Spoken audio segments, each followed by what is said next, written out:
Good day, and welcome to Far Reaches. We are four people from similar parts of the world who have wound up chasing different dreams and living different lives. We are Richard, Raleigh, Joel, and Micah. Richard and Micah are from Southeast Oregon, from two small ranching communities known as Pine Creek and Plush. Raleigh and Joel are from Northeast Oregon, from the Pendleton area. We met through college, mutual friends, and heard of stories of each other. Somehow wound up being at the same place at the same time. See, we live and work in different parts of the U.S. now and have all taken different paths to get to where we are. We all talk separately and live far apart. So we decided we should try and talk more together. We hope you come along and enjoy. Recording in progress. So now we do the official part. We're like, hey, how your mom there? Welcome to the Far Reaches podcast. We're back once again live in your face, coming to you from all corners of the world. Special guest host this weekend too, but I'm Micah. That is Jake Siebert, and down below is Mr. Joel. Now, I'm not sure what your screen looks like, but that's how mine's coming to you live and in stereo. There's a nice Brocket 99 reference for you. We are brought to you this week and every week for the most recent history by our tremendously good friends at B&K Auto Salvage right there in the beautiful Grand Ronde Valley. That's LeGrand and downtown beautiful Baker City. So, they are here for us all the time. They do have promo codes that are exclusive to Far Reachers listeners and fans.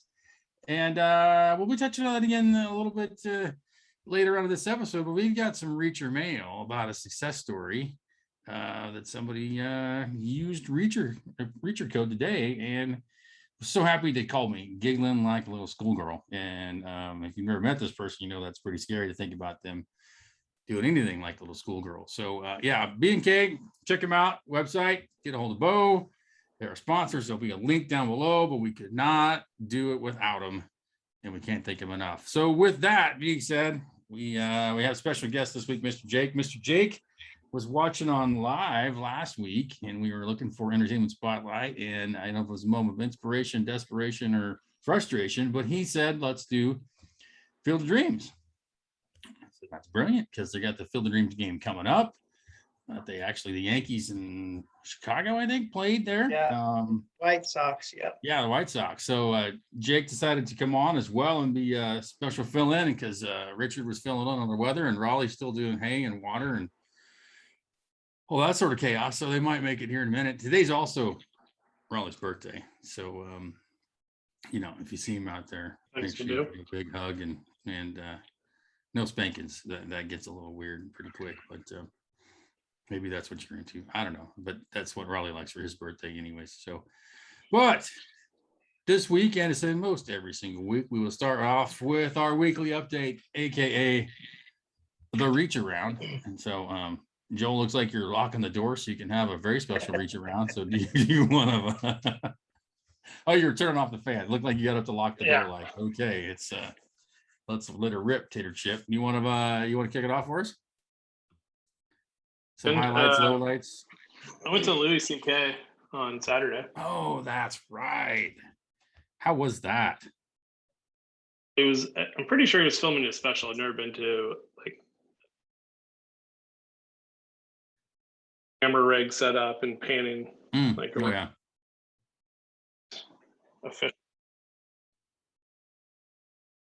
It's like classic Louis. We seem to be getting to it. So, but once we were in, it was nice. It was like no masks or anything. We good, Louis.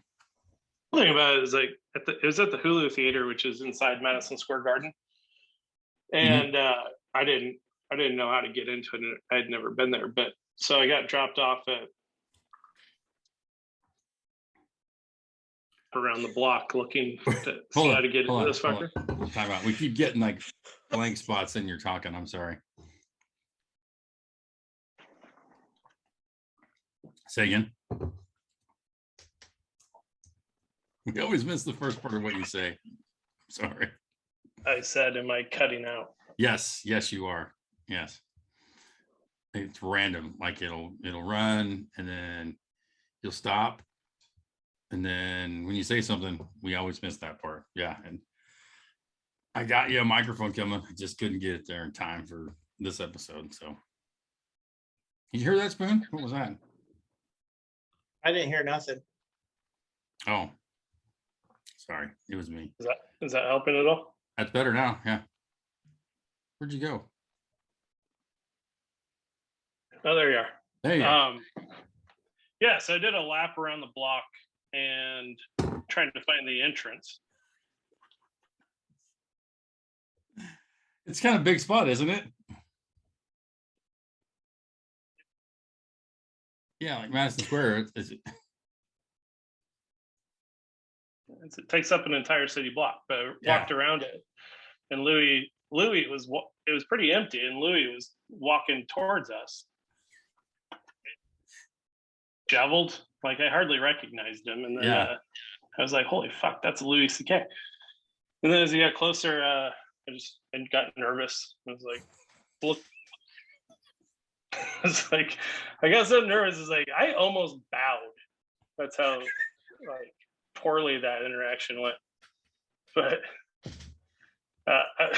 you're like, well, that could have went better. Yeah. He nodded back at me and smiled. Well, I didn't smile, but he nodded. He knew I knew who he was. He did. Yeah. He had like a fanny pack and but it was a really good show. It was like classic Louis. Yeah. That's going to be good when that comes out. Can't wait. I'll have to keep an eye out for that. God knows where it's going to show up at, but if there's a Louis C.K. special anywhere, it's probably that one. Yeah. Staying on Sunday.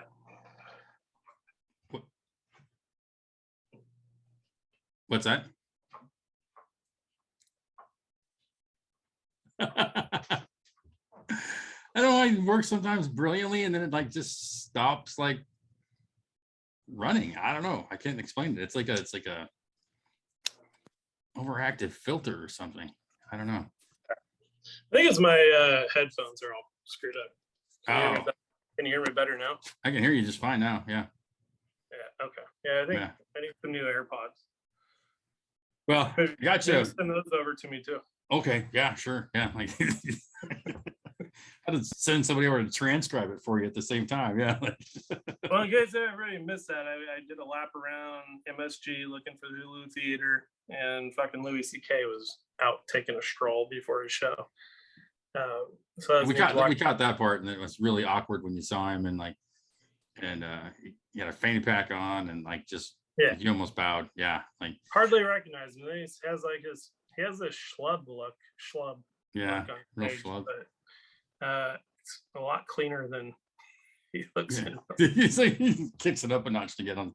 I was just thinking, like when you're talking about the fanny pack, like if he has like disguise items he wears if he doesn't want to really be seen or paid attention to. But I'm like, if you're wearing a fanny pack, I'm looking because I'm laughing. So that probably didn't help to lie low, so to speak. What's always so bizarre was when you see the people like that you're fans of, like famous people, when you see them up close. What's strange is like they're tiny. He's probably they're so small all the time, and I'm like, that's probably why I don't ever really recognize them. I mean, I'm towering over these people, and I guess seeing them only on TV, I sort of expect them to be my size. Oh, 1,000%, dude, 1,000%. How tall are you, Joel? I'm about 6'4", 6'5". I'm pretty sure like 95% of the population is smaller than you. Well, but everybody's like this, like in stature and everything. It's just they're just like miniature what you'd expect. I'm just absolutely. Yeah, it's I don't know if I told you guys that like a couple weeks ago. I met one of my coworkers who had only seen on Zoom the whole entire time I've worked here. And this dude looks like he's like 6'2" rock climber in Utah, And so I knew he was going to be in the lab one week, and I come walking in early, and there's like this dude walking up the hallway. It looks like a 15-year-old delivery boy with like a helmet on and a backpack. And I was like, "Morning, man." And then I turned and I was going into my office. He's like, "Mike, is that you?" And I like heard the voice, and I'm like, "What the crap?" And I turn around, I'm like, "Oh my God, dude, you're so tiny." And then I'm like, "And I am a dick. I am sorry." And he's just like, "Well, you are an incredibly massive person. I had no idea, like standing here looking at you." But like, he was just like, I was like, "Holy crap." And I just blurted it out, "You're so tiny," before I even realized what I'd said. Like, no man wants to hear that. But yeah, we laughed about it and got over with it. But you just see them on TV and you think they're normal, you know. So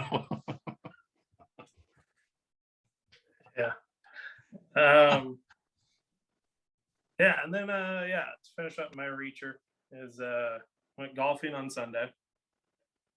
That was the first time I've been since I've been back. But man, about the golf courses in the city, like this is a pretty good one. It's called Marine Park. I've heard of that. It's still a municipal course, but so it's kind of beat to hell, but it's better than the other ones maybe. But golf is supposed to be like a peaceful experience, you know, like maybe I'm spoiled with the country club because it's out in the middle of nowhere, but like you got this place, you got the Belt Parkway right on the other side of the trees, and like people speeding. You're also in like the flight path to JFK, so planes are landing there overhead all the time, and then there's a helicopter traffic going over. They have a real bad goose problem. Like, it's a fucking miserable place to relax. You're like, I'm paying for this? Yeah, a miserable place to relax. That sounds like a great title for a book or something. But it was pretty good. I shot 85. It's better, I guess, better than not golfing. Yeah. That's I think my slice is pretty much gone. I didn't slice a single tee shot. Pulled a couple. Screwed now. Yeah, you said it out loud. You might as well go wash your pickup and then go camping. It's going to pour down rain. Well done. I don't know. I hit more like nice straight drives than I ever have. That makes it better. It does help. Yeah. And then you're like, wow, I can do that every time. Yeah. Then also here, the other thing that sucks about golf here is you always get paired with strangers. You can never go out just like in a twosome. You have to go in a foursome. And so we got paired with Vinny and Mikey. You can imagine what their career path is. These fucking it's just terrible. Wearing mesh shorts and the performance like Under Armour crew neck. Nice. Golf course. The crew neck, nice choice there, especially. I mean, that's just not proper golf attire, man. Well, you sound like gold chains. They're not even wearing trousers. You know. That's awesome. Yeah, I've like of the 10 times I've been paired with other people, only like 3 of those times have been like really cool. Other times you're just like, just gonna hit the ball over that street and just be done with this. Yeah. So you ever play golf with those people who take practice shots every time they like a lot of them? Yeah, they'll take 2 or 3 practice swings, and the worst, this one guy that we were playing with, Vinny, he would like every time his routine, he would draw back and then go back slow back to the ball, and then he would swing every time. So, like did he shoot like 68 enough to where you don't need a practice swing, or you're bad enough to like don't fucking worry about it. There's something to be said for routine, but like if he's going through all that, like if he ain't shooting 68, like I don't know what he's doing anyways. But plus, as they say, kind of read the room, you know. I don't know if you're paired with 2 other guys and they're more casual, maybe relax a little bit. I don't know. It's your game. Enjoy it, I suppose. Get 2 more friends might be another option for both of you. But yeah, it's always entertaining though. You know, the guy at the pro shop's just laughing his ass off too. Like, look at these guys. Yeah, freaking hilarious. I never wanted to waste my good swing on a practice swing, so I'd always usually step up and just hit the ball. Waggle, you know, maybe a little waggle, and then grip it and rip it. So a little forethought, but not get carried away. So very jealous you got to see Louis. That was pretty cool. Pretty cool.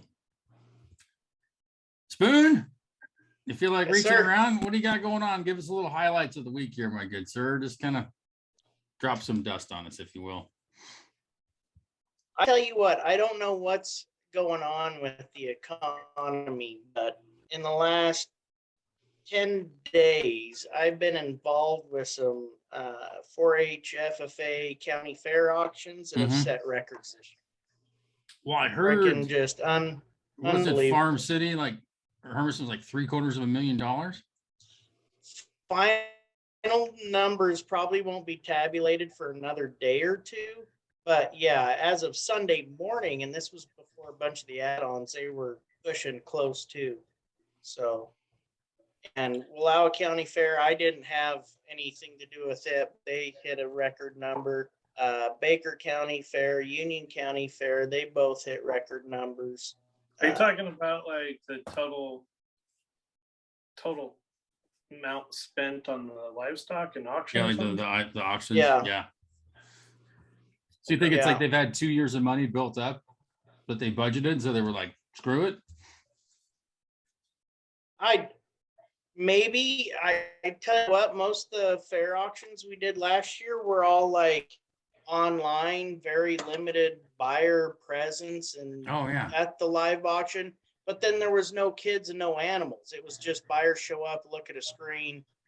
I'm going to portray some of it as having the buyer bring with their animals. Like I told Marty Campbell, I'm like, it's like the good old days, you know. And it's sad to say, but we're only 2 years from it. But it was just having the good old days. Mhm. It was good. That's awesome. Yeah, I know. Bo was saying you wrangled him into quite the fancy bunny rabbit. I believe it was that. Is that Union? Oh, that was Baker Baker, County Fair. Yeah. I sold him a pretty good pen of bunnies there at Baker County Fair. I think there was a lot for $600. So.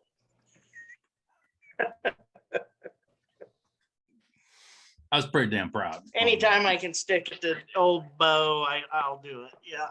Pretty damn proud. Yeah, that was time well spent there, Mr. Spoon. Yeah.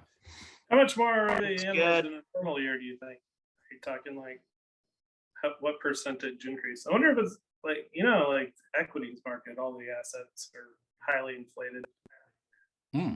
As a commodity, I wonder that it's just trickled all the way down to the source. So like I know the previous record at Umatilla County Fair was 2019 pre-COVID.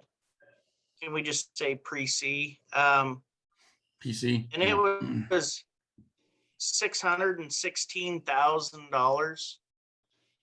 And then of course, like I said, we were approaching 750. So I don't know, do your math. That's probably a 30% increase just off the top of my head. And then like Union County Fair, because I know the numbers on that, we went from 192,000 last year, which last year wasn't a horrible auction, but to like 296,000. So it was a almost 100. 50% increase, basically.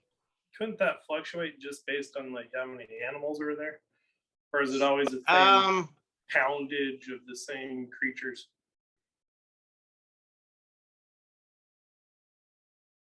Some by the head, some of them sold by the pound. I do know that Umatilla County Fair was down in numbers this year. They had 219 animals, and I think typically they see around 270, 280.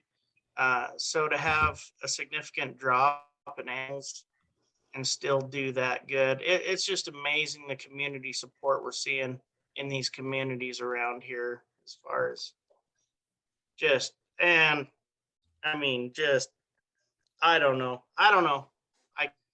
I can't explain it. I mean, when they're buying $2,200 market goats and $1,800 hogs and $1,600 lambs, I mean, holy cow. It's unbelievable. And like I say, we're on the east side of the state. You go to the west side of the state and you're buying $10,000, $15,000 Joe steers, so. Weren't we just talking on the podcast where we were talking about how some animals went for like $500,000 or something for like a pig? Or did I read that somewhere else? Oh, you must have read that. Yeah. And we got Reacher mail just popped in too. Diggin said that Grant County was 525,000. So 525,600 minutes. Easy now. So a good one for that county too. Brick County this year was 850,000 on 200. 30 lots, I think, if I remember that right. Yeah. So like I say, it's not just our little pocket of the state, but it's it's everywhere. It's good. That's impressive. It's good for the kids. We hit a high of 79 today. No, yeah. Yeah. So the weather's cooled down. It was 107 when I left Hermiston at the Eastern Oregon Trade Event Center Saturday afternoon when we got done with the auction. The fans that were blowing were just blowing hot air on people. Jeez. But yeah, we're cooling down. There's a slight chance of rain tomorrow. Here's a positive note. I started feeding cows yesterday, so you betcha. So you got that going for you. Got that going for me, which is nice. So yeah, feed them every day. You have to feed them every day if you're gonna own them. I was not very happy about feeding, Joel, so I'm like, 8 months of this, I'm not going to feed every day. Spend time with it, feed it. You got to clean up after it. Got to take it for walks. Yeah. So like, I was like, no, I'll just like feed twice as much every other day. You know what I mean? There you go. It averages out. I mean, I'd let them, just let them, just have them what they want there. That's good. That'll work. Fasting diets are all the rage. Oh yeah. I could do some intermittent fasting at the same time. Yeah. Perfect, I tell you, perfect. That's about my reach around. Nothing too exciting. Way to sell it, man.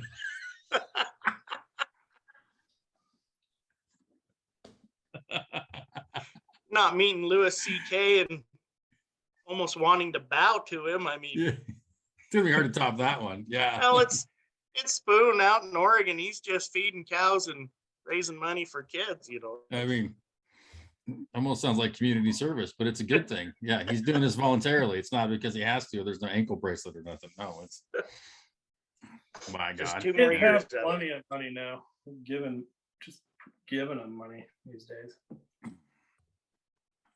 Shoving it. Yeah, that'll be gone quick. So it happens. Yeah. Awesome. Let's see. Reach around and been good rainy season. It's been fun. Like we just got a ½ inch today, and then this goes away. So that's I know everybody cusses me. Yeah. Spoons hit me with his fly swatter. Yeah. I'm so sick of flies, heat, and dust. And here you are talking about a ½ inch of freaking rain. Just today. Yeah. Just today. Yeah. We might have had a ½ inch in the last 3 months. That's what she said. And so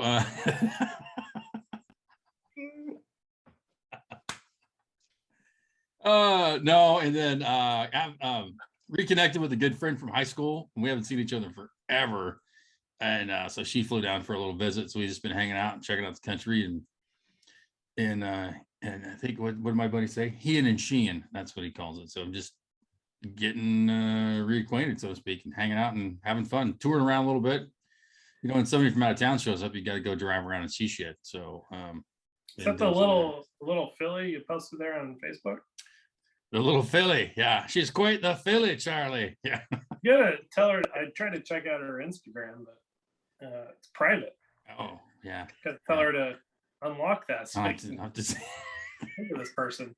Yeah, my buddy Joel wants to check you out a little bit more. Yeah, so no, we were out walking around. That was in High Springs. So, but leave it to Joel to just do social media stalking. You know, so I appreciate him. He's always there for that. So it's pretty handy. Yeah. Well, it's because I didn't admit it. Yes, but you didn't admit it. Joel did. Yeah. So, where'd she fly down from? She's from Lakeview, Oregon. Oh, how'd you get there? We just established she flew down. Yeah. Yeah, you can't just like fly out of Lakeview, right? No, not unless you're like on a Borade plane or a crop duster. Yeah. So she had to go to Reno and then to Atlanta and then to Gainesville. Yeah. God, how far is Reno from there, you think? About 3 hours, 3.5. Yeah. I would That's have one thought of- Reno was farther away. No, it's one of the, well, yeah, it's 3.5 hours or so. It's about the same Boise, but there wasn't as good connecting out of that. But that's one of the downsides of, you always talk about thinking about working remotely and going back home, but like, it's a long drive to the airport, especially on the way back when you land at like 10 o'clock at night. You're like, I'm just going to stay here. So anyway, sidetrack, but disappointed Richard's missing the pictures, but I'm sure he'll see it anyways. And then Spoon's room is just going to drive him over the edge. I think that's beautiful. It's like a man cave inn. Yeah, that's what it is. Like, So when we bought this place, it like had the double car garage right up front, yeah. and then someone built like kind of another garage behind it in addition. So there's a garage door to my right, literally. But I mean, it's painted floors, drywall, everything. Oh yeah, yeah. And then they decided to build on another little garage shop to the back side of this. And so this is kind of this was Kim's work from home for a little bit, or still is on Fridays, her workout room. It's just kind of a end all be all. Yeah. It's a work in progress. I dig it. Really, I do. Yeah. Vision over there, pool table. Mm-hmm. In the corner I'm in, because it's closest to my pump room, Mm-hmm. I have a bar. What? TV on the wall. Mm-hmm. Can't see it. It's in the corner. I see a plug in. Yeah. I just see a lot of this. Looks like a room where you put stuff. What is that, like a amp against the wall? Do you play like guitar or something? I think it's a Well, I heater. do play guitar, but that's an electric fireplace. Yeah. It's non-heated out here. Yeah. I saw the looks like a bucket of plaster or something over your other shoulder. I thought at first it was an old toilet. Yeah, I was it's pretty a- excited. And then I was like, oh, yeah. it's just a 5-gallon bucket. So Yeah, bucket of Yeah. plastic. board. yeah. What's the board for? That looks like a closet door. Shelving. Remember Shelving. that? Yeah. That particle board shelving. Yeah. Yeah. This is kind of Big like plans, yeah. You got a lot of stuff on order, assistant greenskeeper. just- like, yeah. Manganese, like, is this your place, Jake? It's really awful. Yeah. I feel it really reminds me of Caddyshack, the groundskeeper's little Exactly, shack, yeah. Garage It's like- door, I can roll it up in the summer nights. A lot of stuff in order, yeah, it's A good. lot of stuff in order. Yeah. Yeah. Mind if I play? Can I get a drop? Can I Hey, get a just- drop? Get a ball coming. It's Crest Finderbands and Northern California Centennial. You can play 36 holes and then come home and just get loaded with Jesus built on it. Yeah, I know that I fell grass like this. Yeah, I fell grass. I'm just gonna go ahead and clean up. Looks fine to me. Yeah.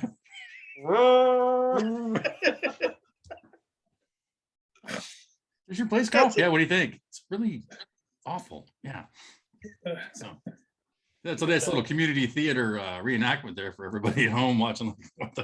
I did not see any of these three a-holes to give their worst Caddyshack impression. But hey, you never what you're gonna get around here. Enjoy. You got a pool over there?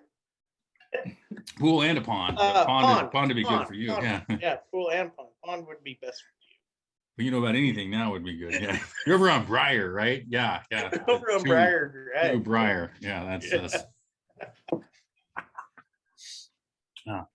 One more thing too. Ordered some pork ribs and pork butt and some sausage and stuff off a cool website today. So I'll see how that tastes when it's supposed to be here tomorrow. So it's like quick, fast, and a hurry. What's it called? They had good prices too. So give me a second. I know this is riveting. Wild Fork Foods. Where are they out of? I don't know. They got stuff all over hell, I guess. Like a producer co-op? I think so. I didn't honestly dig that too deep in them. They just had really good prices on ribs. And they're pretty popular. So I'm just saying, yeah, I don't always get to do like blue box, like, yeah, it's freaking cheaper than Sam's Club. So yeah. we'll see. Anyways, I'll keep you posted. We have like seafood on there. I got some tuna coming, some ahi tuna, some pork ribs. I think I got pork butt, some sausage, something else, I think. But anyways, order today, show it tomorrow. Pretty rough. So it's posted. Yeah.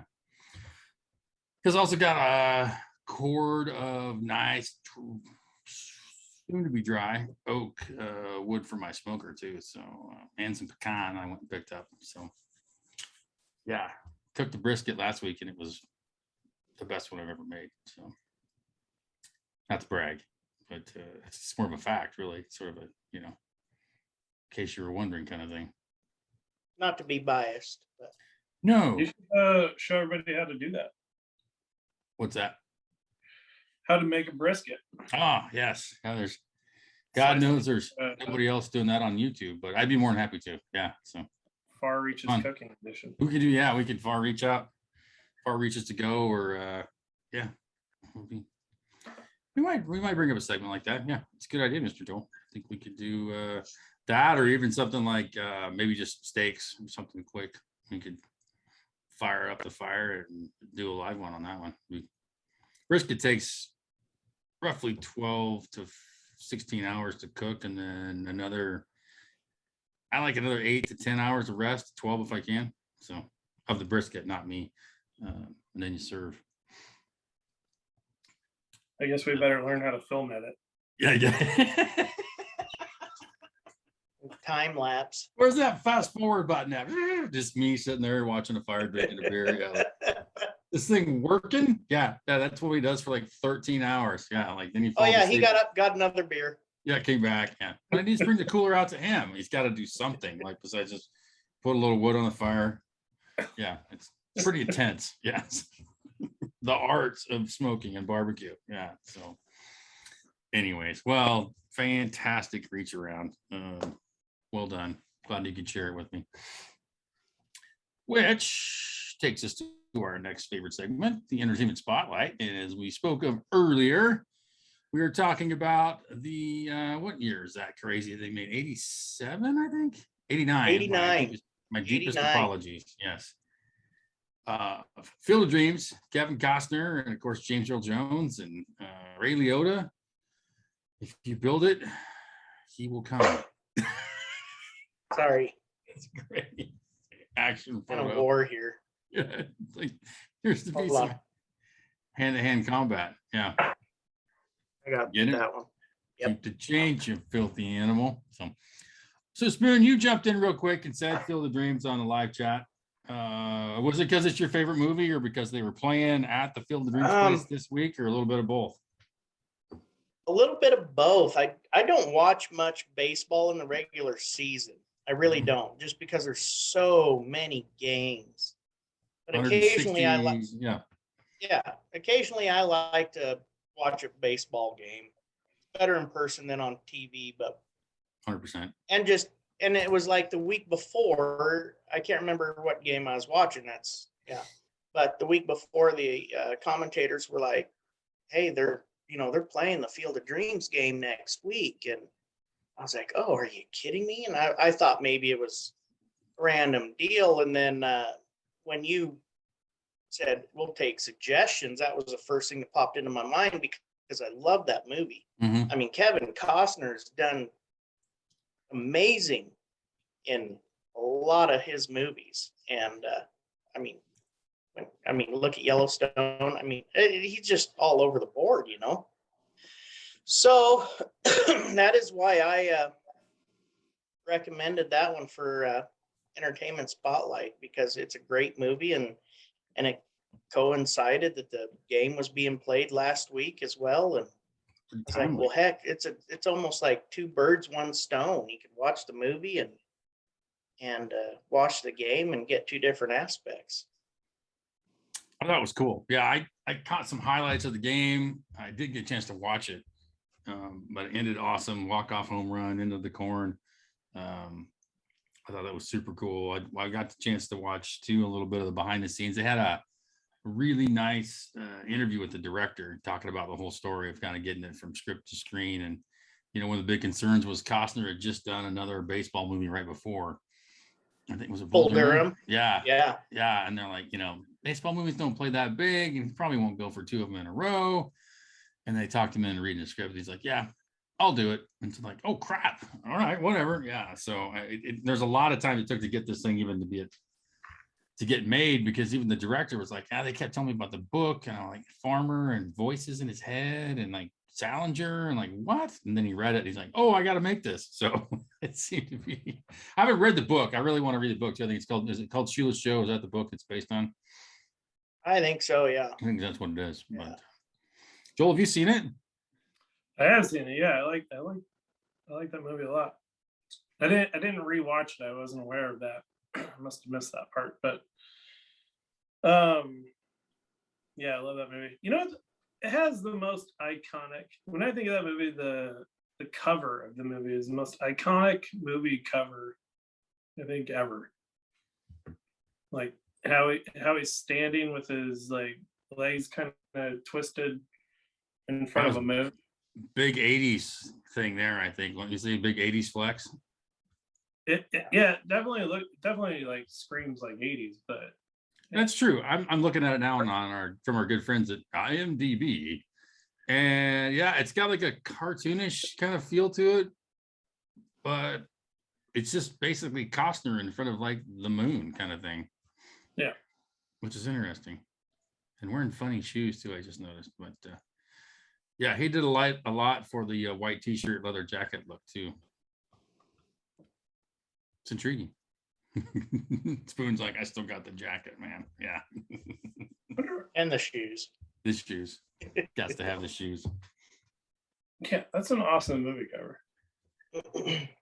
It's kind of like has that mythical look to it, because like look at the corn, like, and I know we're nobody at home can see this, but the corn is like totally crap looking, all the same hand, like doesn't even make any sense when you see the corn, or well, it might make sense. It just looks fake as hell.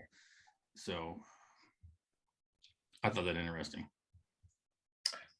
About the game, I wish I didn't have an actual fence up. I wish I just used the corn as the fence.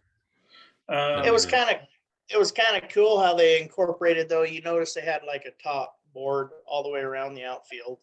Joel, I don't know if you watched it, but they had that fake looking board. But then I guess they used plexiglass to show them through. Because at first I thought it was like a wallpaper of corn, but it was glass. Yeah. And to see some of them home runs just go into the corn, that was outstanding. That's all and then I thought Brett Gardner hit his home run. I was like, I'm satisfied. That's all I wanted to see. That's my favorite. It was Gardner. So. And I've been by that place several times. It just never stops because it's usually for work. And I'm like, I need to stop at the Field of Dreams place someday. And of course, someday never comes. Well, I'm going to put it on my bucket list because they were saying like them guys got to tour the house. Because did you see the aerial from the drone imagery? Like the original field for the movie's still there. Mm-hmm. The house is still there. The barns are still there. People were being able to walk through the house. And I don't know if it was just for this baseball game or not, but they were like serving free hot dogs, free apple pie. They had Chevy on the scene, I mean, it couldn't have been more America than that. Just right there. Freaking baseball. Yeah. It was. And then they had I guess I didn't see the beginning of the game. I got home late enough from work that it was like 6th inning when I started watching, but I guess they had all the players come out of the corn. They came out of the corn. Yeah. Costner came out with them. Yeah. I mean, just. They did it right. That was cool. Yeah. I guess they're already planning next year's because I think I heard a stat today that was the highest rated regular season game in over 15 years. For TV. The Cubs and Reds are playing next year. Yes. Correct. Yeah. And see, wasn't it in the movie, wasn't it the White Sox and the Yankees playing? Well, it was the Black Sox. The Black Sox, yeah. And I think it was just they're based in Chicago, but I think it's wasn't it just them and they were just kind of scrimmaging or not? I don't remember. Well, no, the very last part of the movie they brought in. Yeah, they brought like people from all over though. I thought it was just like different dudes, but maybe not. like It might have Moonlight, been. Moonlight Graham, and all those guys. Right. I don't remember. I'll be honest with you. Yeah. I watched that movie. Last time I watched it, I was on an airplane. I think nice. we talked before about there's a phenomenon when you watch a movie on an airplane. Well, you cry a lot. Makes you very emotional. It does. Yeah. And I watched that movie, and at the end, when he goes, "Hey, Dad, how about a catch? You want to have a catch? Yeah. Want to have a cat?" Yeah. Just fucking like crying on the airplane. Damn, somebody's got onions. Yeah, it hits you, dude. It does really. That's funny. You mentioned that line too. Obviously, it's one of the more famous lines in the movie. But Kevin Costner was on Dan Patrick's show a couple of years ago, and he hated that line because he's like, nobody says freaking have a catch. Like, what the crap? And they couldn't get anybody to change it. They kept it that way. And he's like, that's always gonna bug me, man, because that's not what you would say. So I thought that was funny. It ended up being one of the more, profound moments in the movie. And he's like, it just drives me crazy. But it was it's like that Garth Brooks song or George Strait song, Blue Clear Sky. Mm-hmm. And George Strait was always like, I think it should be clear blue sky. Yeah. And Dean Dillon's like, nope. I saw the songwriter in person a couple times, and he tells the story. He's like, no, it's got to stay blue clear sky. Mm-hmm. It's always one of those things that you think it's going to bother you, but then I think it's such an iconic line that for reasons that weren't anticipated, I always think like I think it's a bizarre line, but it's like, as a viewer, you almost think like, well, maybe that's what they called it when they were young. Yeah, that might be a family thing. So I can buy into that, so. Yeah. And just like Dean Dillon to tell George Strait, no, it's blue clear sky. So that's how it's going to be. So it happens. But it was a great, I enjoyed watching the director talk about all the things they went through to get it and how they got James Earl Jones to play that role, and how much he really got into it and liked it. And just like, it all just kind of came together almost like a dream after a while. Everybody was just like, heck yeah, I'm in. So that was cool to hear as well. And I think they said over 30,000 people visit that every summer now. Yeah, it's been a big attraction for a long time. So yeah, it's pretty cool. I'm glad they were able to add the stadium to it. What did it seat, like 8,000? They had like 76 or 7,800 people show up. I think it wasn't that big. Yeah, it takes a while to get there too. It's like you just can't catch the subway and end up downtown. Like you gotta want to go there. So yeah, I'll go to that next year if you guys want to. Yeah, I bet that'd be a lot of fun. I think it'd be a total kick in the butt, dude. It would be really cool. Yeah. I don't know what that sounds like. I bet they have a pretty good bar though. Tailgate for sure. Yeah. Probably figure out how to have a good time. I think so. I'm in. If you want to go, I'm in for sure. Yeah. It would be my hand. That would be a blast. So, yeah, let's keep an eye on that, Joel. That'd be good. The best part around that sixth inning too, I don't know if you guys caught that part of the game, but like it could have been more of a picturesque evening for that ball game to happen. The lights were on and you could look and there was like pink and gray sunset was just amazing. Like the night couldn't have been any better. It could have been scripted out better than that movie. Yeah, like, seriously. I can smell that baseball evening right there. I know exactly what that place smells like right now. And it's awesome. I think it brought another picture to like the players there, right? Mm-hmm. I'm going to go back and say baseball's always been kind of a main attraction to America. And it's like, it's the kind of the backbone traditional sport of America. And so for them to kind of recreate that game on that field in that environment, like to be a player playing that game, first MLB game on that field, like, I mean, because that's like it was, back in the 40s and 50s, and I mean, you just had stands with maybe 1,000 or 2,000 people on it. It didn't turn into the big mega complex that it is today, where you're trying to get the stadium filled with 17 to 30,000 people. I mean, it was just, here it is, small venue, Hey, look how small crowd. Fenway is. They've added on when they can. A lot of those old parks were like really tiny. Still pretty big considering the city, but like very small. So yeah, it was a lot more intimate, I think, at that point, in my opinion, which is how it's meant to be. Yeah, it's got to be a real treat for the players. I felt bad for Nick Madrigal. Remember him? He was an Oregon State guy. Mm-hmm.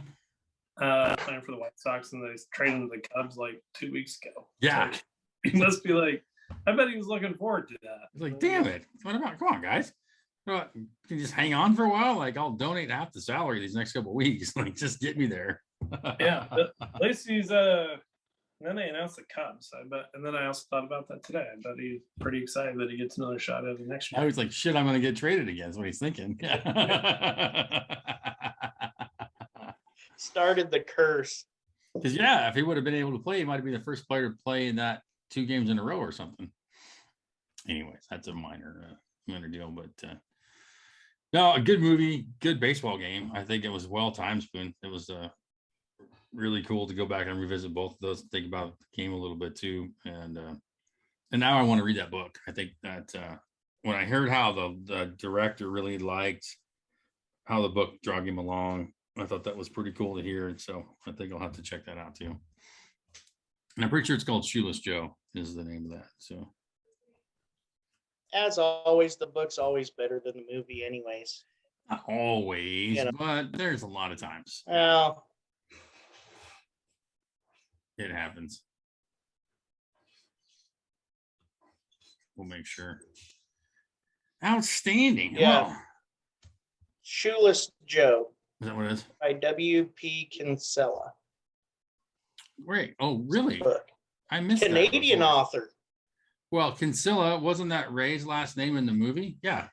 Iowa farmer Ray Kinsella. Interesting. Yes. Well. Originally published in 1980. Okay. 80. All right. Canadian author. Freaking hosers. Crazy. Oh, yeah. Hosers. Our friendly neighbors to the north. Sorry, eh? Yeah. So. You know what I did a few years ago on opening day? There's a cemetery right by where I live here in Brooklyn. And it's called Greenwood Cemetery. It's really old, huge. But there's like this famous author who's written several books about the history of baseball, and he did a tour of Greenwood Cemetery, a history of baseball tour. Like the guy who invented baseball is buried there. And oh wow. Like the guy that owned the Brooklyn Dodgers is buried there. A whole bunch of like old time. They just drive you around to the different graves, and then they tell you a story about what this guy contributed to baseball. And then I went to the Yankees home opener. That was pretty cool day. That's pretty cool little kind of 1-2 punch there on the history and some of the obscure stuff, and then home opener Yankees. I mean, I'm not a Yankees fan, but that'd still be pretty damn fun. So, yeah, not bad. Not bad. Spoon, have you ever been to a professional baseball game? Have you watched the Mariners? No, I have not. I've been meaning to. Been to a couple minor league games, but never you even get a pretty good special feel of being just at a live minor league ball game, But no, not yet. It's pretty cool. Yeah. I've been to several Red Sox games, mostly at Fenway, but got to go to Seattle one year for that Red Sox. When Red Sox came to town and played there, it was pretty damn cool. So yeah, put it on the summer bucket list. It's pretty, just like you said, you go watch it in person is a completely different experience than that's just like hockey. Watching hockey on TV, you're like, that's okay. Watching hockey live, oh my God, you're just wore out, dude. It's amazing. It's totally different. So cool. Only if it's a minor league hockey game where you can see a bunch of fighting. Yeah. A bunch of rivalries. There is that. Yeah. A little well, fisticuffs. If you, what they say, went to the fights and a hockey game broke out. I believe that's the old saying. So it's yeah. I went and saw. I've been to a Blackhawks game a long time ago, and then I saw the Minnesota Wild a few years ago with my buddy Steve Hill from Pendleton. Was in Minneapolis. So we watched hockey one night, and then we watched the Vikings the next day. So it was pretty good sports weekend. So yeah. Well, Steve was here in New York this last week. I saw that. That man's a menace. They travel around a lot. So yeah, we had a great time. Let's meet up. He never got in touch with me. Dude. Oh, we texted, gave him a restaurant recommendation, but he's out with his family. I think so. But still, we'll have to thump on him when we get home for Roundup. So yeah. Are you going back? You gonna be home for Roundup? Yeah, I think I'm gonna head back to Pendleton. I haven't bought a ticket yet, but probably next week sometime. Okay. Cool. Are you coming back? I think that's the plan. Yeah. The whole week? Mm-hmm. All right, good. Yeah. Yes, sir. Want to stay with me and Brian? Yeah, I might. Yeah, it'd be crowded at Kurt's house, but yeah, we'll with that little baby, yeah. We'll get her figured out. So I might just put my bedroll in the garage. We'll be all right. No. We'll figure out a spot. Yeah, but I might take you up on that Big Daddy hacienda too, because it's right up Main Street. It's pretty handy. So keyword up Main Street. Oh, you don't walk it. You get Uber. Janet Curran comes in. She gotta tell you boys to go pound sand. Yeah.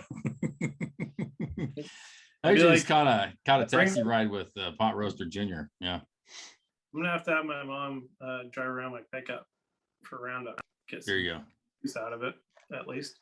You know, at least give her some tip money or something. You know, she can kind of do the old school Uber or something. Just like your driver. Yeah, it's pretty handy. That's what Farley used to do.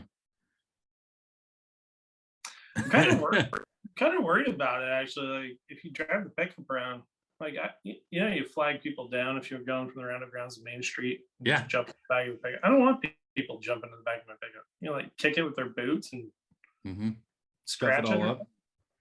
Yeah. That's actually how I met Bo. Bo was Farley's driver for Roundup one year, or a couple of years, I think. So he was just drive the Suburban around, and if you had the number, like if you were on the inside, you'd be like, yeah, I got Farley's guy. So you could just flag him or text him, and he'd come pick you up, and you'd throw money at him, and then bail out of the Suburban. Yeah, enterprising young man. Quite the drive. It was awesome. So there's something to be said there, Joel. I think you maybe make some bank, but maybe put some quilts or something on the side so it looks kind of like a parade pickup, and then they won't get all scuffed up. It'll buff out. Put an animal back there, like a pig or a goat or something. Oh, there you go. That might attract the wrong kind of people, goat would jump. Goat would do some damage. You need something stationary. Maybe just a slow goat. Yeah. Oh, we got smart ass comment on the Facebook live chat from Mr. Colby Marshall of all people. Spoon, you guys are scraping the bottom now. Yeah, he wishes. Yeah. That guy. Oh, just because I don't have no alien stories. I mean, crying out loud, Colby made it in like the top 10, episodes of the first season. And here we are in episode 28 of season 2. Give me a break, Velveeta. The highlight of the year, man. It's the highlight of the year. We're talking about Field of Dreams game. Colby's just jealous. Don't be hating.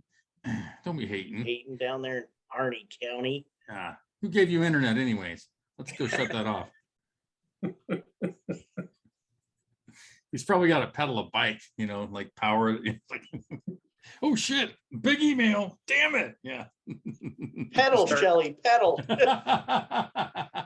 a little barometer that'll tell you how much internet you have left. Yeah, exactly. Yeah. Yep. Drink a lot of Gatorade. Yeah, I got a big meeting today. I got a Skype. I don't know if I can keep it up for more than 20 minutes or not. I probably there are a lot of internet with Skype.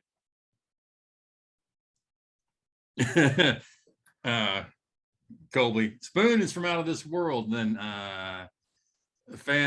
top fan of the year, Amy. Wow, I tuned in to you guys picking on Colby. Couldn't be happier. So that's awesome. That was worth it right there. She's gonna probably bookmark this episode for next time. Like, I'm gonna hear those guys picking on Colby. Let's just fast forward to that part. So it'll be lovely people of Burns. I'm sure you have wonderful internet, but I know Colby probably doesn't. So it's probably that way, probably on purpose. So just saying. I'm thinking about going into real estate. Oh, you are, huh? Yeah, I mean, Colby's doing it, Richard's doing it, and they're two bright individuals. I mean, there must be something to it. They wouldn't do it if it wasn't worthwhile. There's that. Yeah. Colby just said Shelly kicked the squirrel, so they must be slow internet. They're like a little bit behind. So, or that's some kind of weird thing between them. I don't know. Maybe hey honey, you want to go kick the squirrel maybe?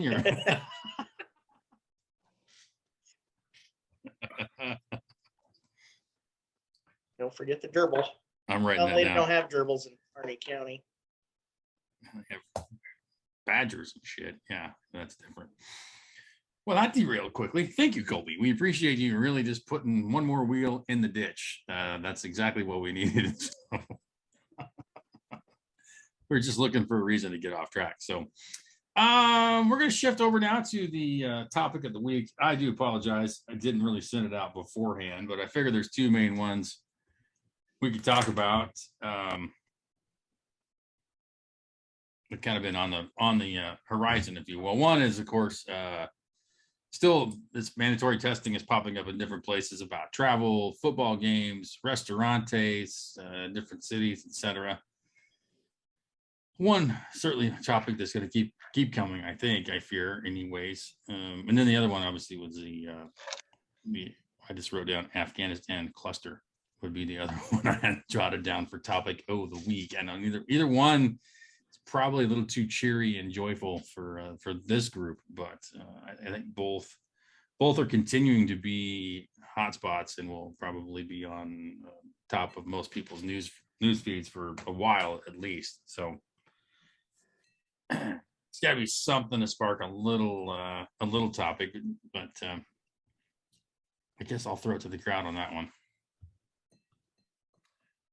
I hope the Afghanistan, and I think it deserves the attention. I hope it just puts an end to the COVID thing. Like, let's all agree that what's going on with COVID. All right, whatever your petty fucking arguments were, like that are not based in science, as they like to say, like it pales in comparison. In addition, I think it puts a fucking wet blanket on just generally kind of the woke influence is sweeping America for the last 3 years. Reminds everybody, like, so it's been 20 years. So there's so many young people out there protesting all the time and stuff that you gotta remember that they don't have any reference to it. Yeah, it's like, there's no frame of reference. There's no Vietnam. I didn't know anything about Vietnam, but I'm sure my parents did. But it's like a good reminder. Like, you think you're fucking oppressed here? Like, this is what we're talking about. These people are oppressed, and your fucking guy just threw them under the bus, literally, or off the plane, if you will, sitting there terrified, waiting for the Taliban to come around and find you and do things to you and then murder you. Yeah, great point. Not just instantly kill you either. Yeah. I'm going to shove an umbrella up your pee hole and open it. That kind of stuff. And then it's pretty disgusting, like the discussion. Every time on its face, I think the Afghanistan thing is like, okay, we had to get out of there or whatever.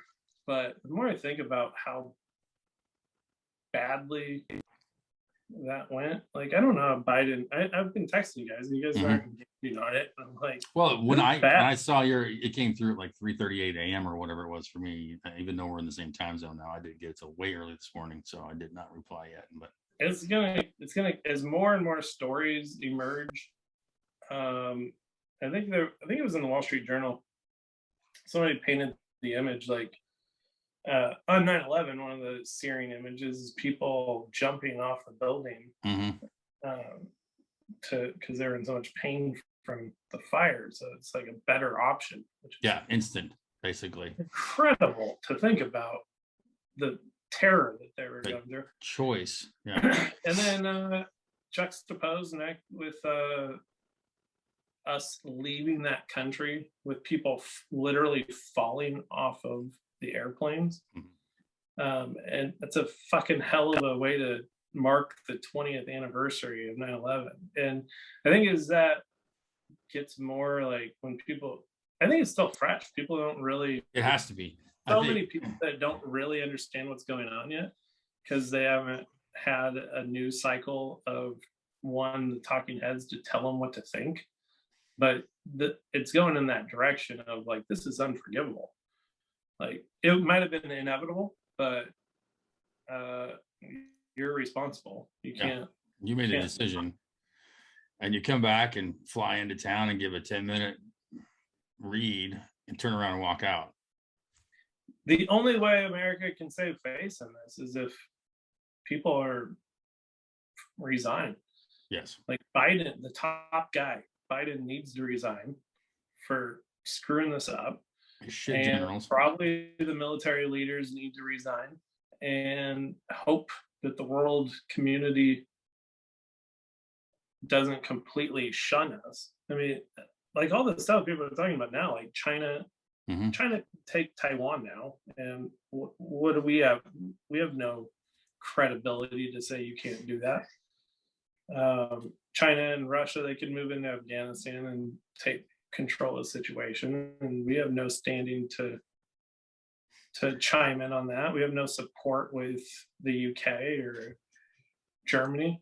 Germany's pissed off at us for kind of that was their first foray back into a military engagement, the war on terror, and turns out didn't go very well for them that way either. Like we have no credibility. He just ruined not only 20 years of war or 20 years of like progress in Afghanistan, maintaining some sort of semblance of a life for a lot of the oppressed people there, women, for example, primarily. Not only did he just ruin that, he just ruined America's reputation. As bad as it already was. And I don't know, I'll let Spoon, I know you got something to say, but I got to get this out of my head before it goes bye-bye. I think I heard it early this morning on the radio that the Taliban was actually making fun of the fact that we talk about free speech and said, you guys don't have free speech because Facebook and all those guys censor everything that you say. The Taliban was making fun of that. Now, if that doesn't stick you in the ass and light it on fire, something's wrong with you. Probably doing it on Twitter while we have a former president that's not allowed on Twitter himself. Yeah. But the Taliban can make fun of us on Twitter. Yeah. Leader. That's just unacceptable, man. It's just like, ridiculous. I don't know what you can do. We can't do anything about it right now. Like, it's unacceptable. It's completely more ridiculous. people need to be pissed off about that. Yeah. Spoon, you got thoughts? I know you're looking at your fly swatter. No, I mean, great minds think alike.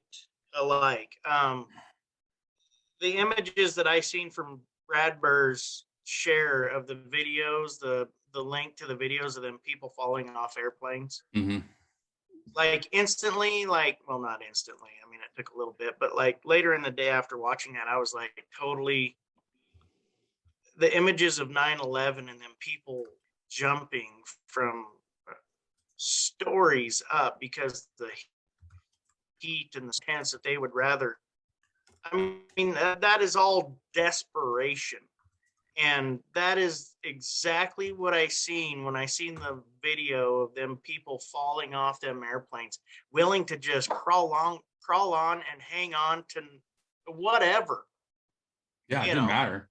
It didn't matter. And then to see whether they made it half a mile, I don't know. I mean, just insane. That's what it spoke to me is it's total desperation. And some of the comments that he's made in our fearless leader,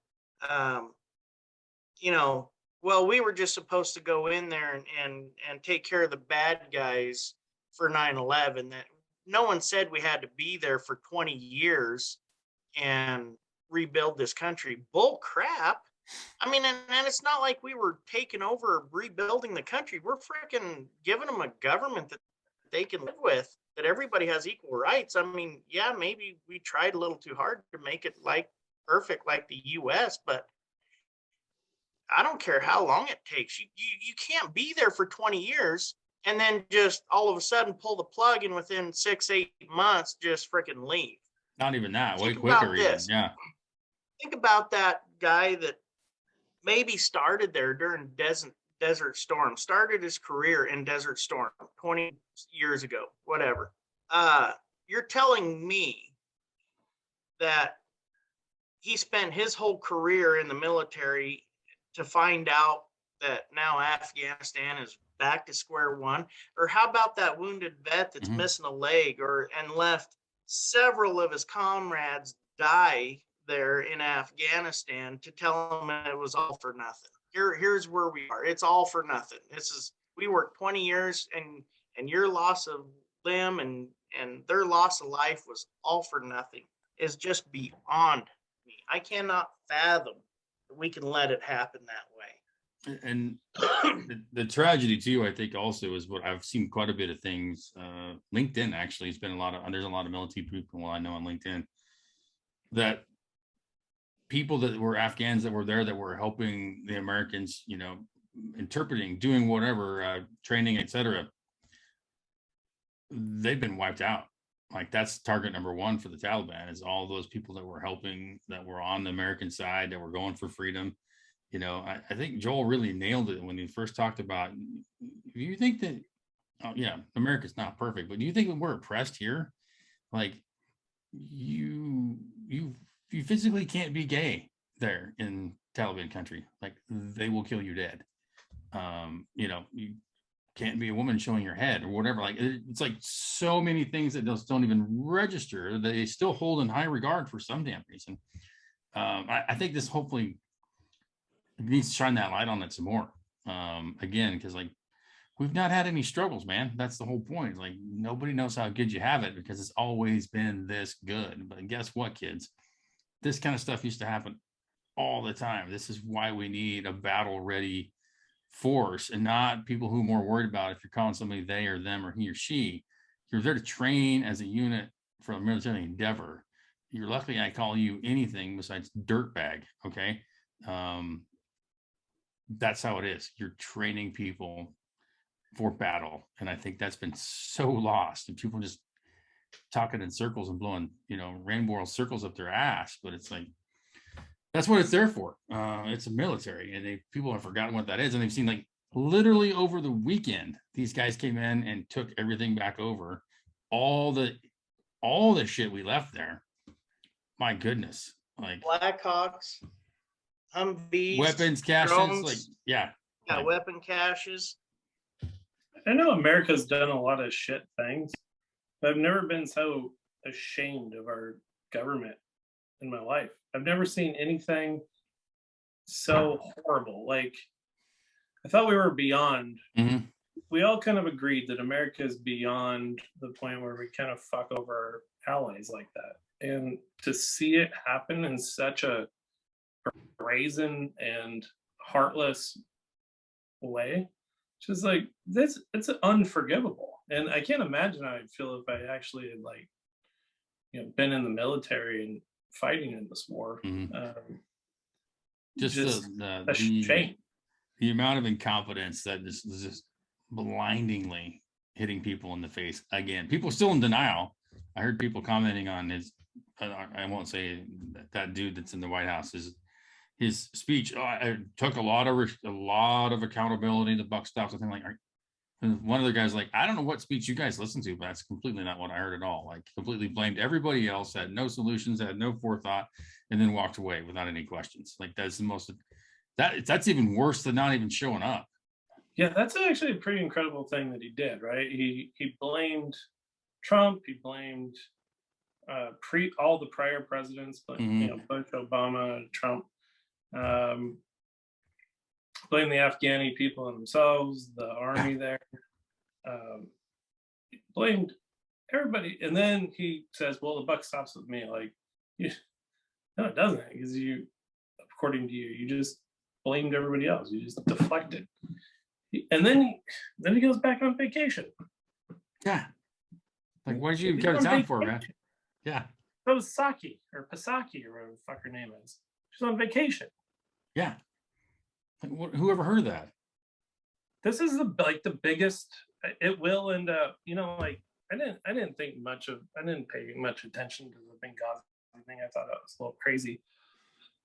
I mean, I saw the movie. I was like, okay, yeah, I kind of fucked up here, but like, I didn't really focus on that very much because I don't know, I didn't care that much. But this is, maybe I'm wrong, but this seems 10 times worse, 100 times worse than Benghazi, right?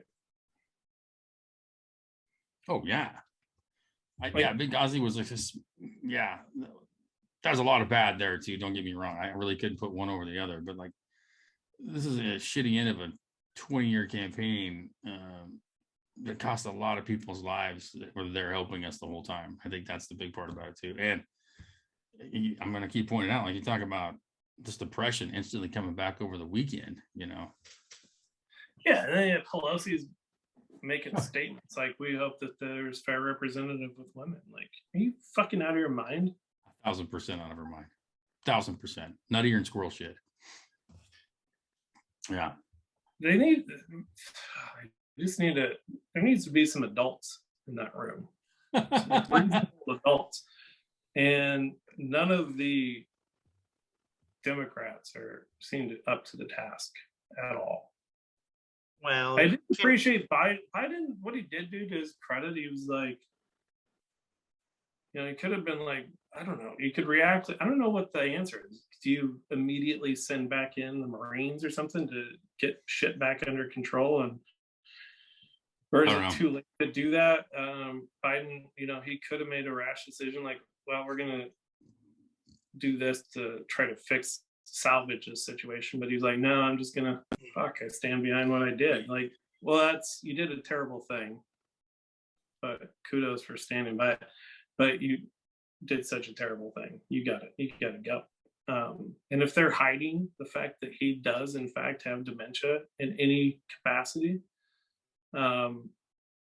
that's a scandal beyond belief. If he's making decisions that aren't with a full, clear mind, and we're allowing that to continue, it's literally killing people. It's doing significant damage, and they got to reveal that. And there should be more people asking that. I don't, you probably don't recall. Obviously, you don't. But back in the days of Reagan, like, that was a daily thing on the news. Is the president senile? Can we stand by what he says? And you don't hear anybody asking that here. But like, obviously, we've known it since day one. Before that, it's just, I think that even the Democrats realize that the backup for him is way worse than they even expected or anticipated. The hyena herself, they're like, well, we can't roll her out either. Which, she was polling, like, she had like 0.1% in all the primaries. Like, what are you thinking, kids? Yeah. So, I keep thinking about is QAnon. I don't know much about them. I did watch that documentary on HBO about QAnon. So there's a whole bunch of people that are convinced that Trump is going to be reinstated. So I'm kind of watching this play out. It's like, Biden, okay, if Biden's got to go, maybe this guy has dementia. Then are we going to accept the fact are we going to allow Kamala Harris to be president? Like, I don't think so. I think she's got to go too. Then it's Nancy, and holy shit, the fallout of Nancy Pelosi coming in now. Like, is that how? But that's the. What if by accident? I'm not chain of saying events. What if? Like, well, let's put Trump back in until we figure this out. I don't know, man. I just don't know. That would be hilarious, I think. Like, Well, yeah, Just if to it see had if he was midterms and on he got elected as a state accidentally. representative, Right. then he got Speaker of the House, then that would be extra funny. Yeah. Funny is probably the wrong word, but it No, would be like, entertaining. holy shit, QAnon Yeah. is accidentally going to be correct here. 50-50 chance on most crazy shit. But, anyway, I think this is going to continue to unfold. I hope they don't lose the light on it. And on many, many fronts, it needs to be reinforced and analyzed. And I hope it just gets that due diligence that it's got. Nothing that they have done in the past 4 years has been critically looked at. So that's the problem. But I think we've cheered each other enough on that subject for now. So Just gonna one go ahead. parting word. Oh, yes, please do, Mr. Spoon. I was just going to say, this didn't happen overnight, right? This No. didn't happen over the weekend. Well, kind of. It kind of did, but the Taliban had been making a surge recently Mhm.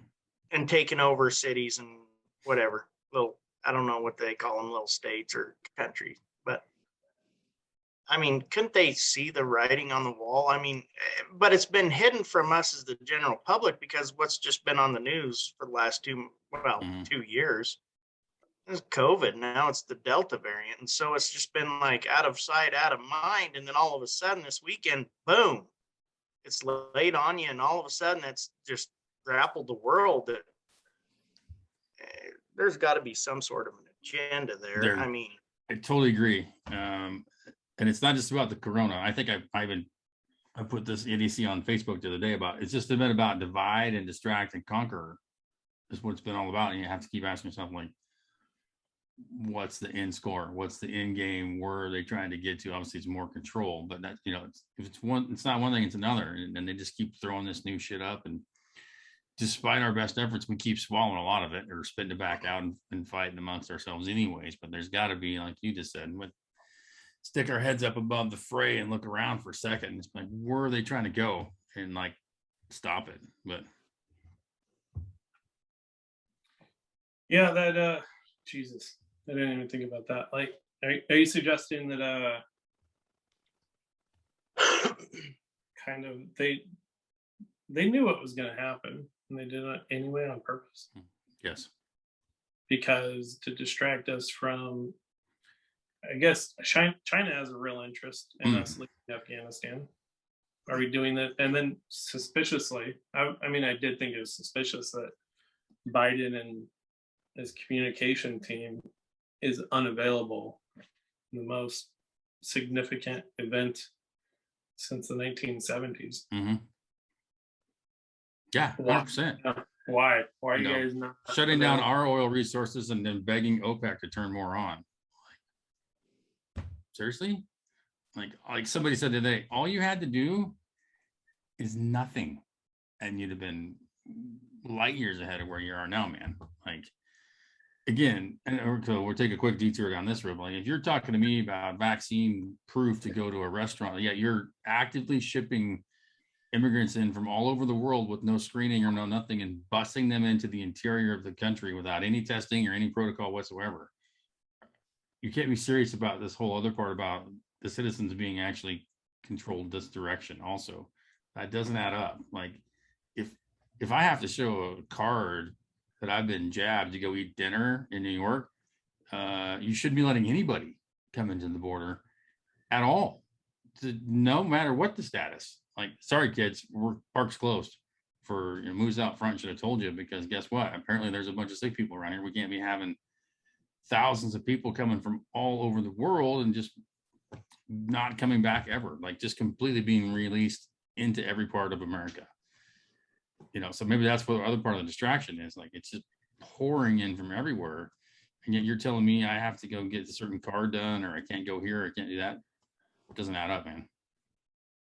I don't know about you guys, but I feel like with this Afghanistan news, like I said earlier, is that there's no credibility, or I don't think any attention needs to be committed to COVID at this point. Like, this is bigger.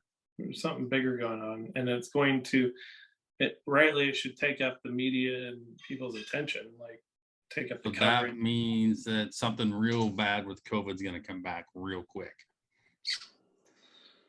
I don't know.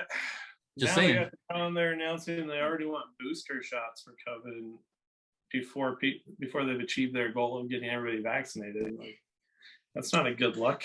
Are you going to get a vaccine now that in 8 months you're going to have to get another one? Like, No. and they're leaving out. I got the Johnson & Johnson vaccine. They never talk about that. Like, it's always Moderna and Pfizer boost. That's the special mRNA vaccines, and they don't talk about the Johnson & Johnson one. Interesting. Just get that one. And then, So Joel, to go to that Louis C.K., did you have to show your back card? Yeah, I did. I took at least they allow you to like show a picture of it. I just have a picture of it on my phone. Oh, that's right. Carry it around. But we took it anyway, just in case they require it. But I've never had a case yet. I've had to show my Vax card a few places, and I've been asked to put on a mask in a deli one time, and I said no and left. But like I walked in before this, I went into the beer store just around the block, and they have a big sign on the front door that said masks required. But I just walk in without it, and he didn't say anything to me. Well, how crappy is that though, that you can just show a picture of a card on your phone, right, and have that count? I mean, that'd be like showing the cop a picture of your driver's license as he pulled you over. I mean, no, I'm insured. Here's a picture of it. No Photoshop included. Yeah. I mean, come on. Yeah, I don't know. It's like today it actually went into effect where you have to show proof of vaccination to go into restaurants and bars. But I went to the bar to have a beer after work today, and I went to like kind of like the cop firefighter bar, the blue collar bar, and they're not doing it. The place across the street is doing it. They're checking. I don't know. The argument here now is like there's this guy that's like West Village or something. Has an art gallery. He's an artist, and he's been on the news, like Fox or CNN or something, or one of those, and he's refusing to follow those rules. And his reasoning is, in New York, it's like 30% vaccination rate among African Americans. So that's like, you want me to it has a really bad look to it, because there's one group of people in New York that just aren't vaccinated. You're going to exclude them. These are people that you've been spending the last 4 fucking years rioting in the streets about discrimination. And now and I disagreed with what you were rioting about, but now you really are discriminating against them. It's fucked up. Everything's fucked up, man. Southern border, inflation, Afghanistan, COVID. Quite the list of hits there. Yeah. COVID deniers, or not deniers, but the divide. Like, there's not a single thing that's going well in America, except for the Field of Dream. Yeah, and far reaches. Yeah. So. And far reaches. What was it like? I heard on the radio show this morning, local station just changed it up, and they're out of like a satellite DJ group out of Nashville, and it was like so Sean Penn released a new movie, I guess. I don't even know the name of it, but it was like coming out into theaters, and they were all, Sean Penn has a hard time getting movie ratings anyways, but one of his comments were, if you're unvaccinated, you are not welcome at the movie theater. And it was like, are you kidding me? So you don't want to make movie on your, or you don't want to make money on your movie at the theater? So instead, you're going to make a comment like that. It's probably hard enough to make money as an maybe you figured it was gonna bomb anyway, so you could take a noble stand and just be like, Yeah, fine. Don't come to my surprise party then, because you're not vaccinated. Like nobody's showing up. That's why there's nobody at your party, because you're a dick. If I have to show a card or be vaccinated to travel, to fly, to go to concerts, to go out to eat, then I guess I won't go out to eat, to go to a concert or fly. There's no reason for me to fly. It's only going to damage the economy. I mean, not just me, but those people taking a stand, don't want the vaccine. Yeah. That's all I got to say about that. Like your life, my life would be almost untenable in New York City without a vaccine. Like you're just not allowed to do things. I think that's terrible, but I also have the vaccine, so I'm okay showing it. But I am not putting on a fucking mask unless I absolutely have to, like, in order to get into an airplane, to get out of that place. Yeah. Like, it's just, I don't know, it's not going to happen. I tell you, homeschool. Yeah. All right. We've cheered each other up enough of that. We're going to shift on over. I know we said that, like, I don't know what, 35 minutes ago, but it's been good conversation. And it's always appreciated. So, yeah.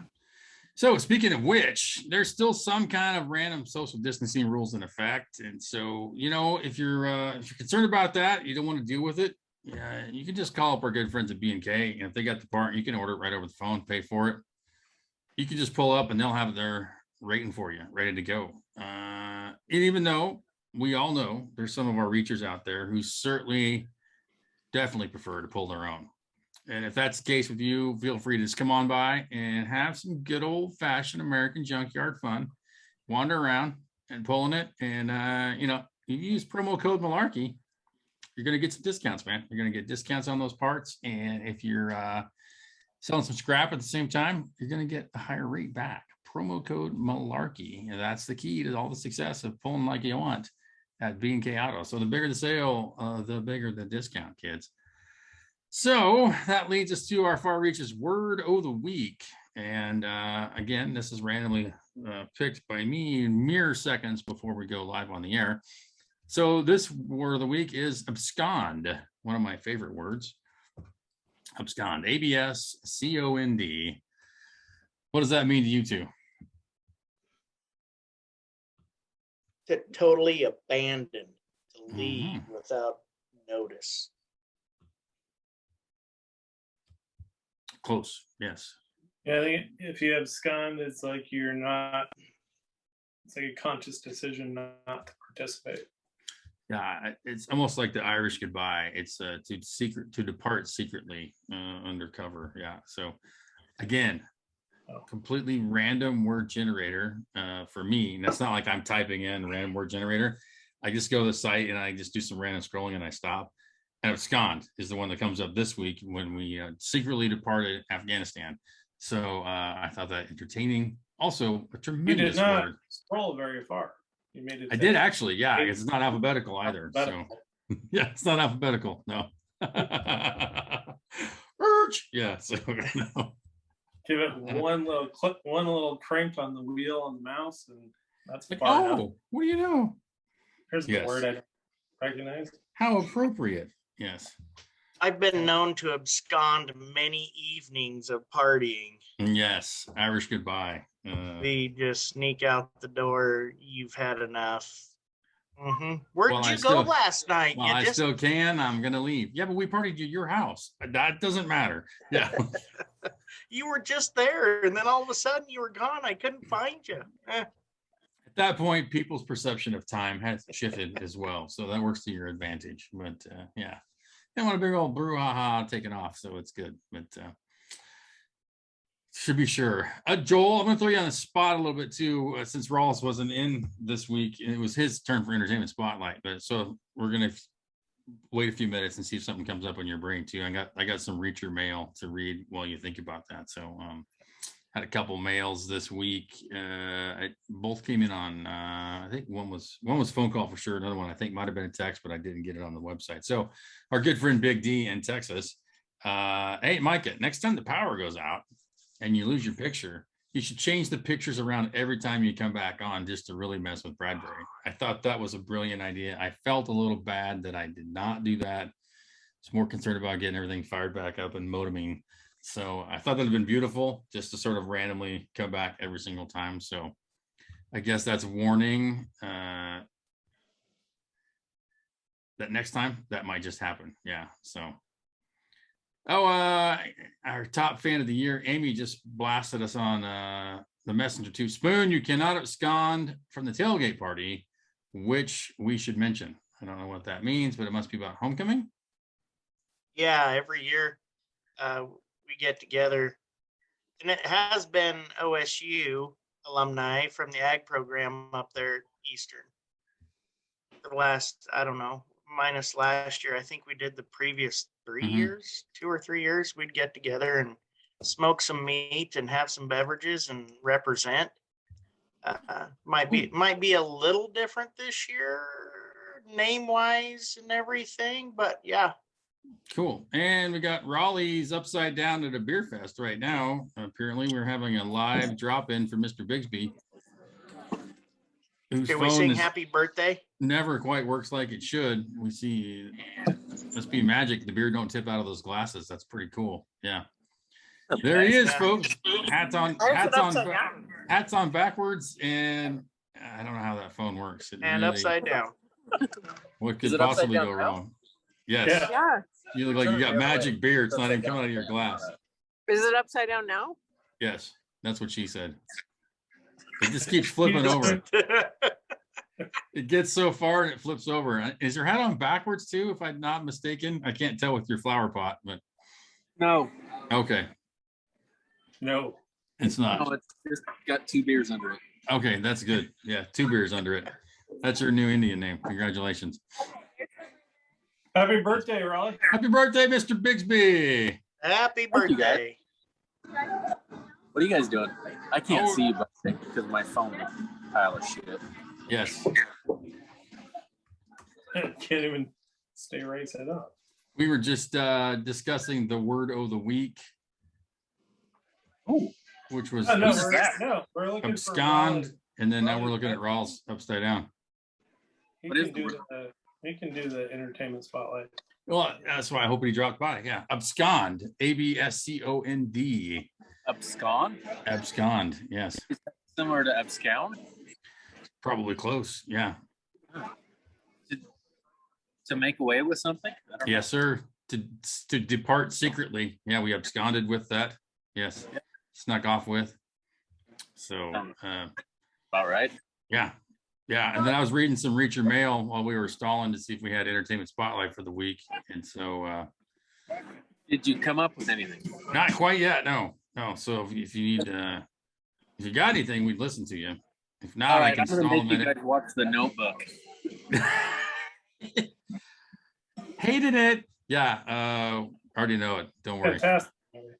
I watched it on mute because it has Rachel McAdams in it. That's just what I do. So. No, I'm kidding. Have we done Top Gun yet? No. The fact that we don't instantly know is good enough for me. So yeah. I think that one needs to happen. I feel the need. Yeah, because I think wasn't there the new one was supposed to come out this summer, wasn't it? Yeah, it's in the bag. It's ready to go. They're just waiting for a blockbuster showing. Yeah, Top Gun. You heard it here, folks. Which is just crazy because before we come on, we had a little Top Gun moment, Micah. We did. Yeah. Yeah. Crazy.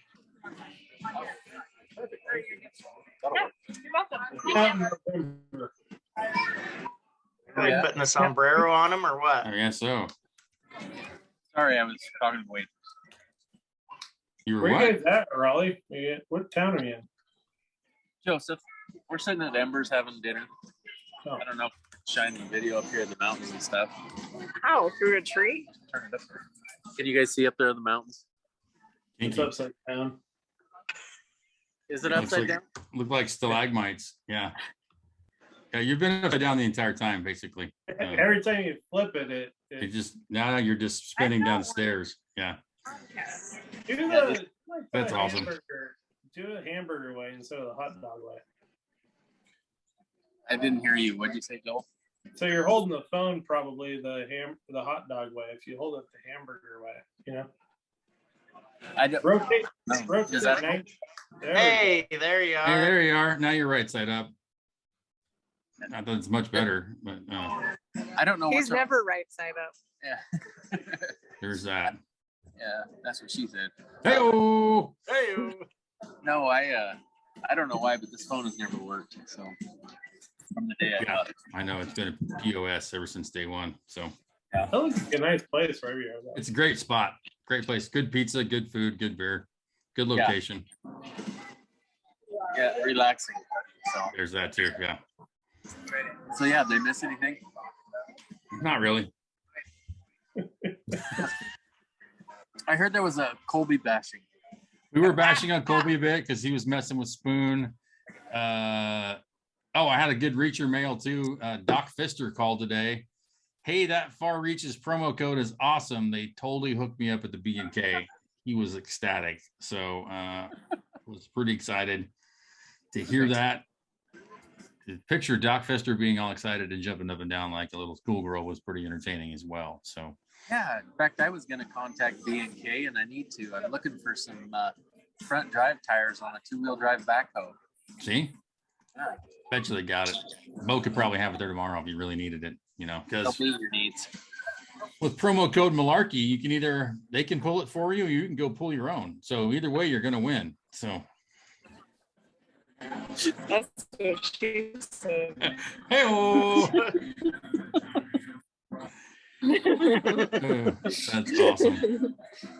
I can't see your guys' faces, but I get to watch Kelly's when you're saying stuff. And it's like, oh, well, yeah.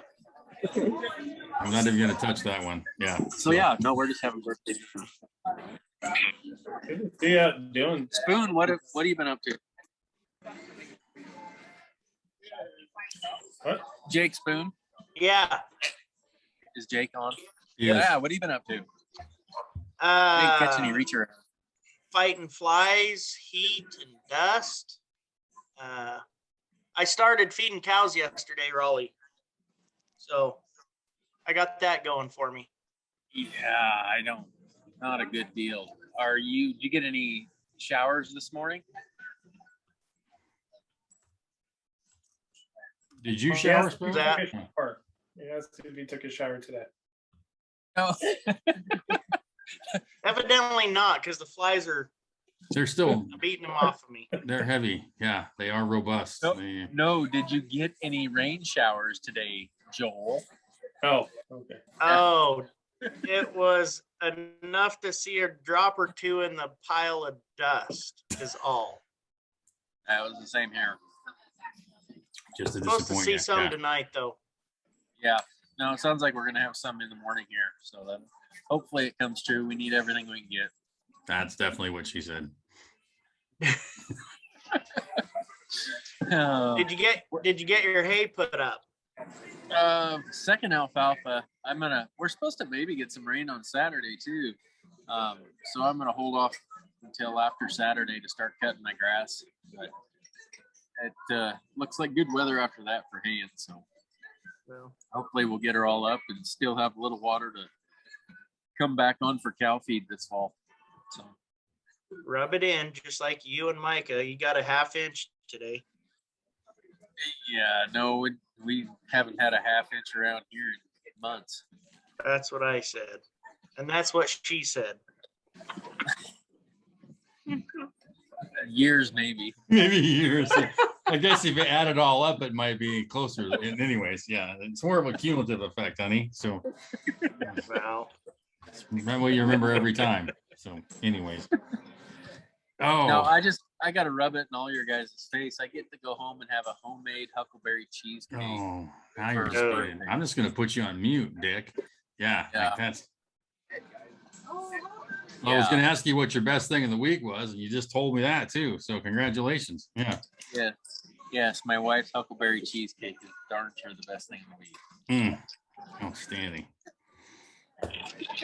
Outstanding. Joel, what's your best thing of the week? Well, I went we don't need to rehash the whole thing, but I went to Louis C.K. I saw Louis C.K. at the theater in Manhattan on Saturday. I'm assuming that's a comedy person. Yes, sir. Yeah, quite funny in some circles. Yeah, so. Yeah, look him up.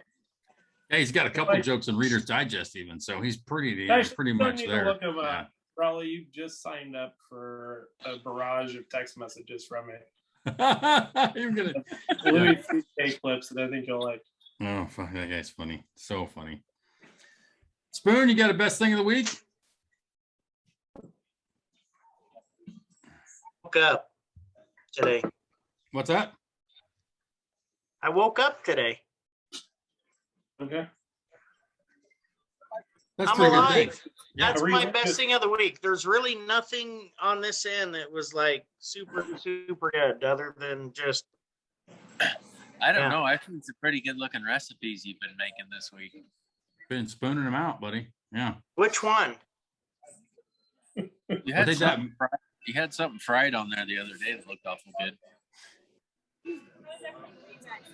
Was it maybe deer steak or something, or elk steak? Oh, it was yeah. elk steak. Both you and Doc were elking it at the same time. Yeah. Yeah, that's odd. That's freaked me out. And then I had the wings, barbecue wings. They were good. Had the smoked chicken. I think that was 2 nights ago. Yeah, I've been eating good. Food's been good. Elk wings are my favorite. Elk wings. Yeah. Yeah. Fried elk wings. I love them. Much better than buffalo. Yeah. Yeah.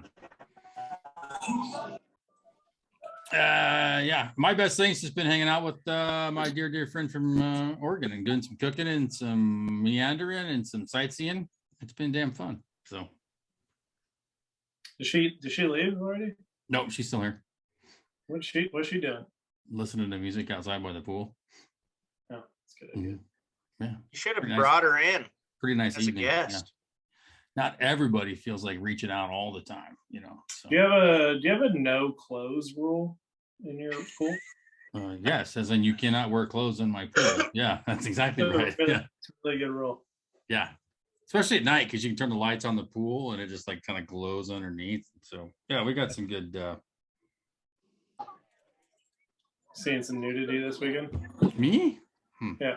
Yeah, always. I walk by the glass naked all the time. Always give me an update on the outdoor shower. Oh, yeah. It's all complete, running like a champ. It is solar powered. So it holds about 10 gallons. So it's just heats up during the day. And works awesome, dude. Yeah. I got a big... You've been using it. Yeah, absolutely. Yeah. Even like this afternoon, I ran out and was doing some, it rained a little bit and I was doing some stuff in the yard. And so like my feet got all grassy and muddy and stuff in my flip flops. So I just ran on there and it's got a little foot tap.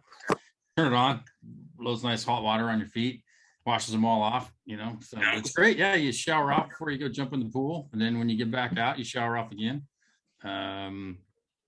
After a lizard jumped on my head early one morning, I now have motion sensitive solar lights in there. So when you walk in, lights come on, which is pretty handy. So, because, you know, when it's 5 a.m. and you're a little hazy from the night before and you're just walking in the shower and a lizard jumps on your head, you're damn glad you're outside naked already because you do pee a little. So, yeah.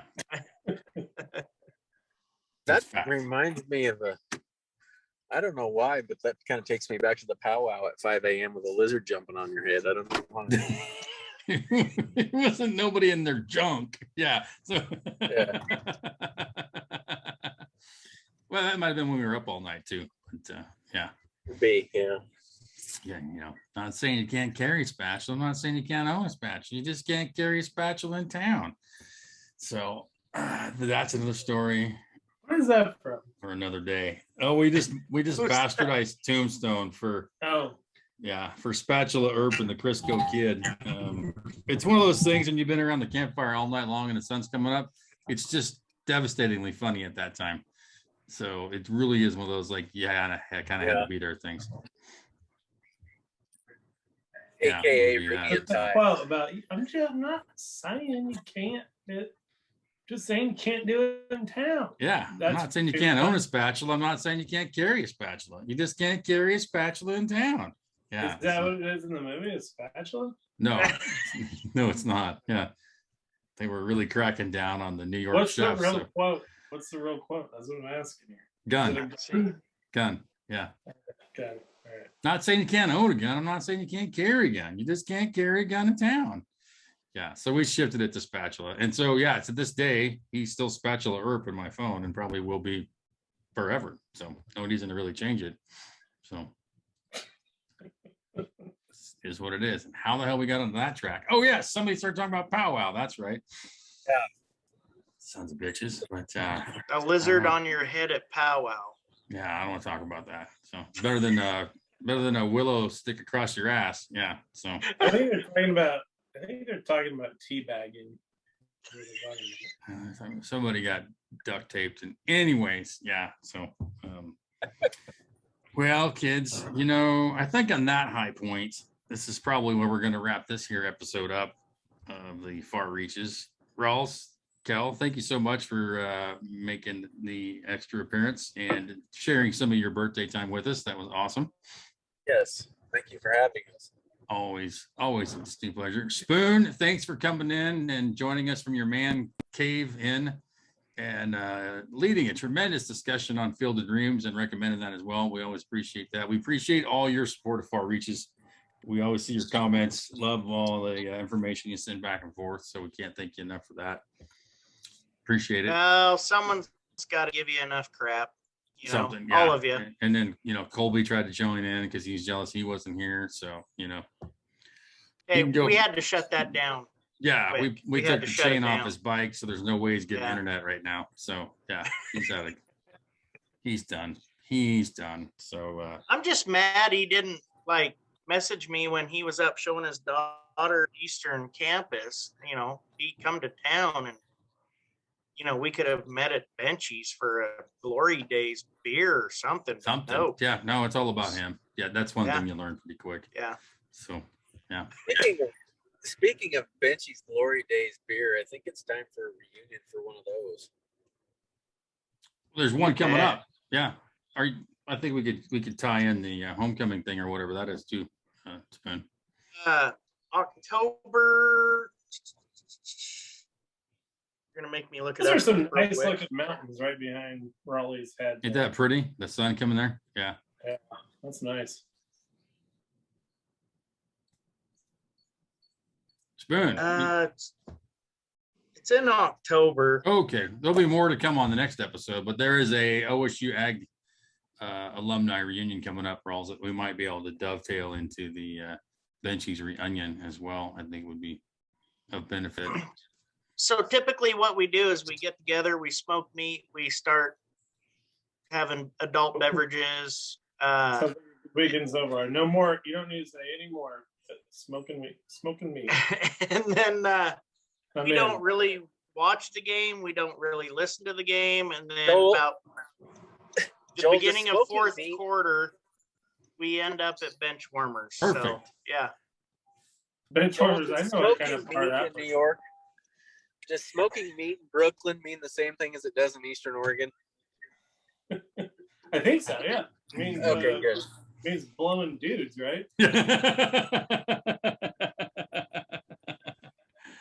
No, I think we can establish that it is not indeed. No wonder you need to. Okay. No. It I doesn't. guess that vaccination card's for something completely different. I apologize. Yeah. So yeah. Yeah. So I'm glad you're not showing up at my next barbecue either. You would be disappointed. So yeah. Got a bib on with a big dick on it. I'm ready to eat. No, you're not coming in here. Yeah. I guess if you want to, but you're just gonna sit in the corner and stare at everybody else eating a brisket. So yeah. Got a quart of pecan and a quart of whatever. Let's smoke some meat.